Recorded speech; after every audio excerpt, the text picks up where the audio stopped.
Torah Life Ministries come out of the world. Yeah, and so many amazing testimonies. People have been delivered from their bad health. If there's anything wrong with your body, deliverance is there by simply eating God's plants and His fruits on the earth and eating very clean. And it's very hard to do since we're born into this food that entices the palate so heavy that I believe God wants us to, or Yahweh wants us to take care of our temple uh, for Him. And so by doing that, we go back to where he started from where Adam and Eve started. And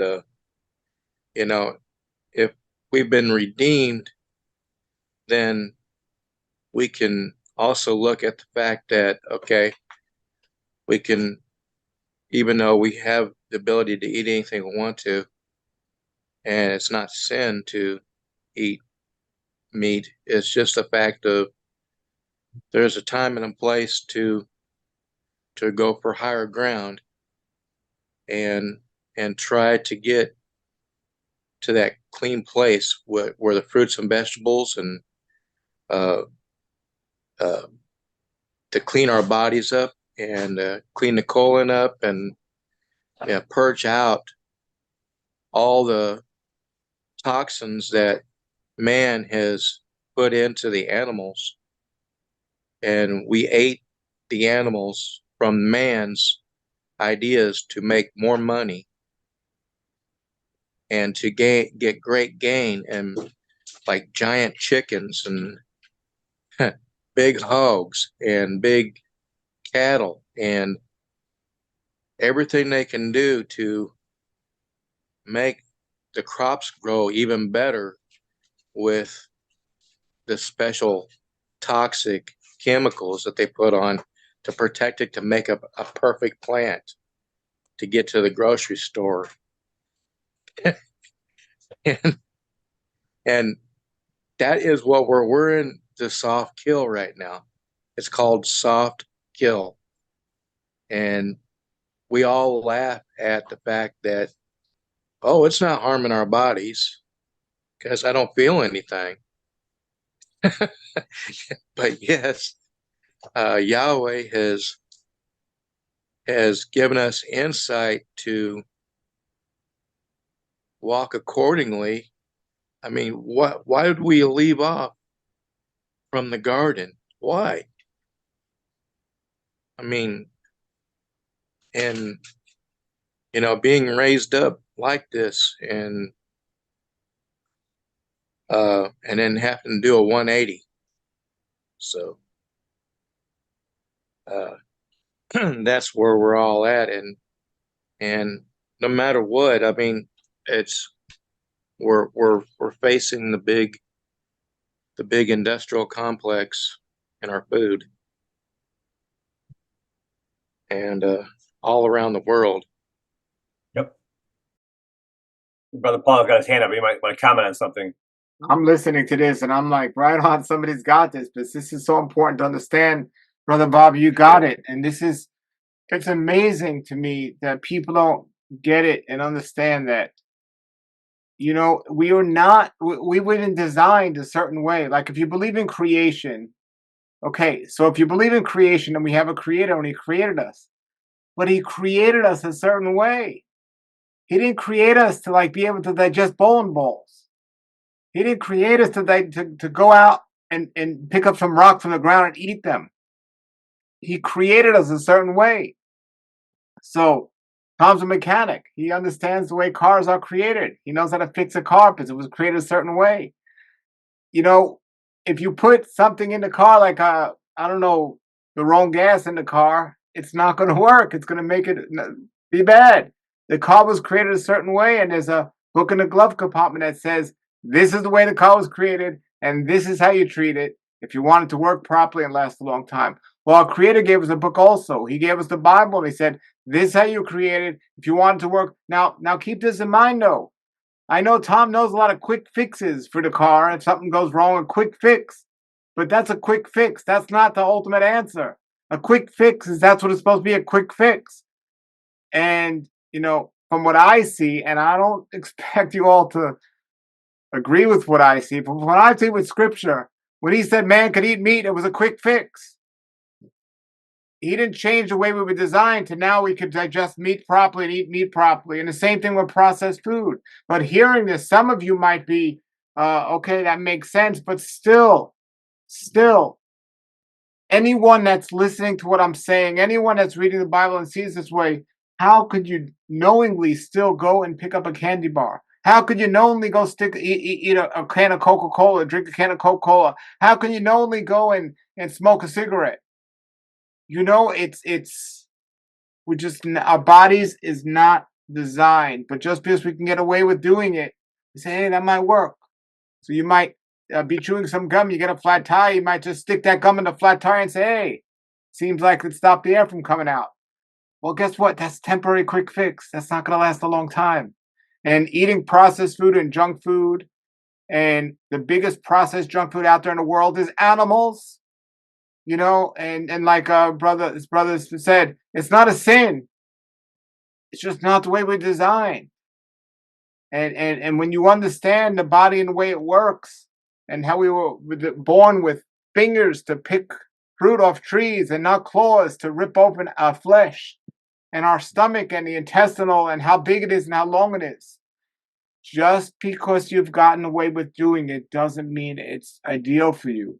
And brothers and sisters, I want you to do what's ideal for you, because you're my brother, you're my sister, and I want you to be around and thrive the way Yah wants you to be around and thrive. So, no, I'm not calling it sin. Just saying, just raise up your thinking. Just like you would tell somebody who is drinking or smoking, why can't you see it's harming you? It's the same thing I'm telling you about junk food, processed food, and the animals. It's not helping you. I get calls every week, people just in really bad shape, because, and I ask them what they're eating, and they don't seem to be able to give it up. And some of you that are listening right now, you fully agree with me, but you continue to do it. You fully agree with me, but you continue to do it. So I don't know. This is the only ministry I know that we talk about this topic, and people say, "Oh, it's all you talk about." It's not all I talk about. We talk about a lot of things, but this needs to be spoken about, because we weren't designed to do things we're doing. And they got a bean, you eat a fruit, or then they throw out what's left over, and then they make food out of the beans that were never supposed to be made food. And it's just, we weren't designed to do these things. We weren't even designed to do things every single day. Even like, I'll give you one simple thing and then we'll move on. An onion is a wonderful medicinal medicine. It's a wonderful medicinal herb to use at certain times, but people are doing it all day long because they hear it's good for them. If you abuse something medicinal, it's no longer good for you. So you got to be careful with what's out there, and it's not too complicated to know this. But doing it is the problem, because people have a worshiping of processed food. If it comes in a bag, box, container, or can, it's not the way it should be eaten. The only skin around your food should be wrapper around your food should be the skin of a fruit or vegetable. Think about that. Think about how much food you eat and how much of it comes wrapped in something. That means it's been processed by man over and over again. So keep that in mind when you eat something, and try it and see. But my daughter said to me, Dad, I haven't been eating animals, but where am I supposed to get my protein from? At that little age, she's getting brainwashed by the world. Say, look, elephants are pretty big and strong. They don't eat other animals because they weren't designed to eat other animals. So I hope you're getting this, and they're still able to be big and strong. I don't see horses eating Kentucky Fried Chicken, and they still have muscles. They're big and strong. So I could tell you this, it could make sense, but you'll get up to hang out and you'll go order some Kentucky Fried Chicken. It's all right. Anyway, I've said my thing here. Go ahead, Tom. I'm gonna horseback off that. Stronger than ox. I think ox eat vegetables too, right? I think that's the same. Well, it's not strong as an ox, dumb as an ox. That's what people are. They just put things that don't belong in there. That's it. So yeah, I also wanted to say, I like your analogy about me being a mechanic. That's really important, actually. Even though Yahweh blessed me with my hands and I'm able to fix things, I believe that everybody can work on their own cars. And if you go to the library or to the parts store, you can get a service manual for the car that you have, and that's important because if you have a Ford Mustang, you kind of want to get the Ford Mustang manual to fix it because all the instructions are in there on how to fix that car. So I use that same analogy because when I was looking at all the religions that are out there, and I wanted to find out what was the closest to what if there was a creator, what are the good instructions of how to live in a fallen world, and I found it was actually the Bible. It was the Torah, and it's all in there. And the dietary law of the garden is plan A, and I think me and Paul agree about plan A was the garden. And plan B, even though it wasn't a great plan, was, now you got to eat meat for a while. And that was never really what Yahweh intended, as far as good food for your body. But plan A would always been in effect. And now we got to deal with the soil and all that stuff that we talked about earlier. But if you study the word, you're going to find out that that's what the fruit, the herb, the seed, all that stuff was for the garden. And obviously, if you really want to thrive, like Paul was saying, and I discovered this as a mechanic because when I was younger, I had a gut and it was hard for me to work on an engine. So I had to figure out a way to have enough strength, energy to have endurance during the day, not to get tired and actually get thinner and be able to work on an engine where my back and my body would be contorted. And I actually switched to a raw vegan diet 5 days a week. And even though I still eat meat, and I know Paul don't like that, but I learned a lot from Paul and his raw retreat and stuff like that, and many teachings about how to just make some really good, solid, good choices until I'm ready to give it up completely. But I believe that having some leafy greens every day is important. Having vegetables and fruit every day is very important. Lemons are very important every day. There's so many things to oxygenate your blood and get you alkaline versus being acidic with all this processed garbage food. It's so important. If you want to feel really good, you got to make these changes. It's so important because you want to be able to feel good, right, Paul? Why not feel good? I'm going to tell you this. We went to Tampa last week, so we were driving away from home on vacation or work vacation, whatever you want to call it. So my wife makes amazing food, and she made amazing food for my children and for herself. And I was like, it smells great. She eats like, it's vegetarian food, but it's still not what I would eat. Anyway, I go to the store and she's getting all the ingredients to make the food to keep the children quiet. And I had mangoes with me because I'm traveling with mangoes now, but I got watermelon and spinach. Watermelon, spinach. For 2 days, that's how I ate mangoes, watermelon, and spinach, and some sunflower seeds. That's it. Most of you say, well, that wouldn't fill me up or that wouldn't satisfy me, whatever, anything else. I much rather would love to go to a store and eat a slice of pizza, 100%.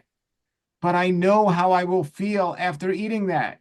I know how the body works. I know it's not ideal for my body. So I'm willing to eat what I eat and enjoy it because I know how amazing I feel the rest of the day.